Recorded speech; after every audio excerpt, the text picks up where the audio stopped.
What is the best way of getting in touch with your niche to find out their specific problems?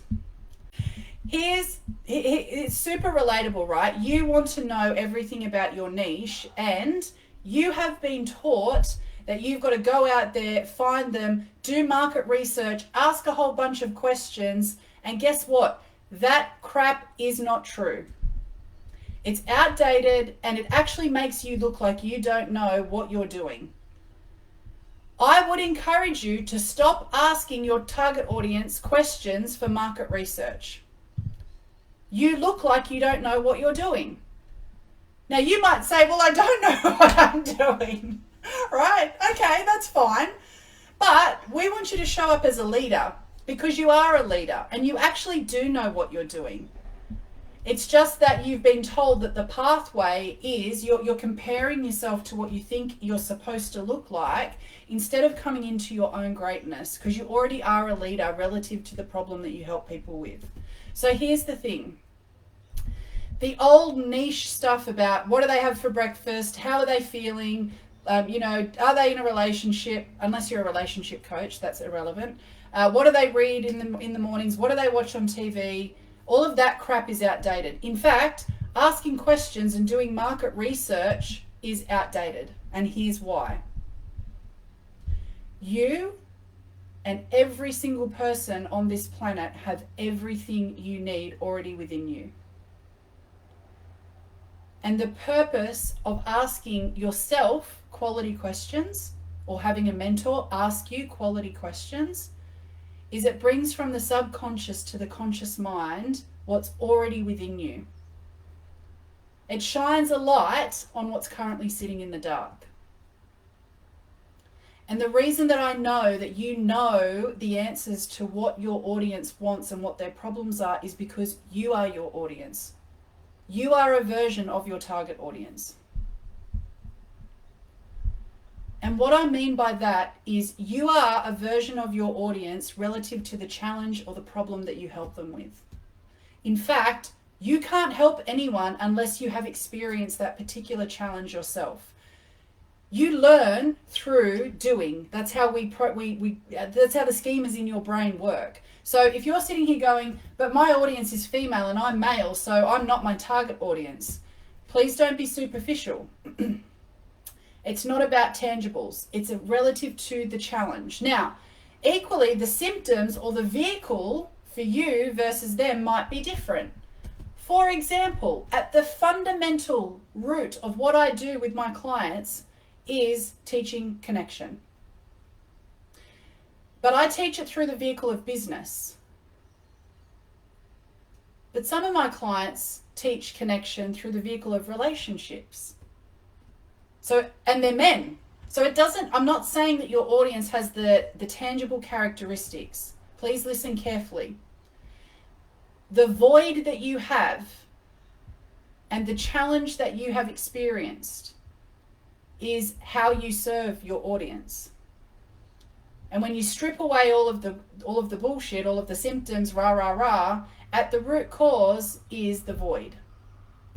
It is wise for you to know what that void is, because when you know what it is, now you can connect and communicate with your audience in a way that nobody else can or is, because most people are leading with their eye-centricity and they drown out.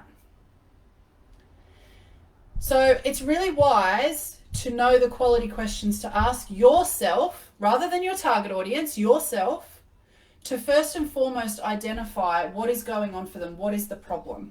I'm going to give you 2 questions today for you to start with. Obviously, there is a wider list, and it is in my flagship program, Connect with Content. But here's a really great place for you to start. The first question to ask yourself is, what do I want to have in my life? And list it in all 7 areas. Because you might have a high value on family, but your target audience as a collective might actually have a high value on their finances or their business or their career. So it's really wise for you to answer the quality question, what do I want to have in all 7 areas of my life? And those areas are business, finance, spirituality, family, physical, social, and mental. Once you have gotten clear on all of the things that you would love to have in your life, I want you to go through that list and have a look for the pattern. What is the recurring theme? Because that gives you a hint into what your deepest void is. And by the way, that void hasn't changed since childhood. It'll just it'll shape shift into different forms, different vehicles for expression. Once you've answered that question, the next question you want to answer is, what do I want to give others in all 7 areas of their life? And again, go through and answer that. Exhaust all things, all possibilities in all 7 areas. And when you look at that list, you will see some commonalities. I'm not going to give it away, right? Because I don't want to influence. So I'm not going to tell you what happens at the end. Go do the work and report back and let me know.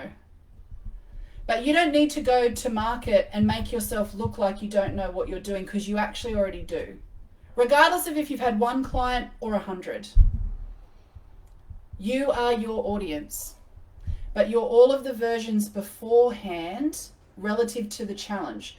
So what happens is you solve the challenge at this level. And once you've solved the challenge at this level, you immediately promote yourself to the next concentric sphere of understanding. And at that concentric sphere of understanding is a set of new challenges relative to the problem or the void. And your mind is on a quest for understanding and fulfillment to understand and solve those challenges at that concentric sphere.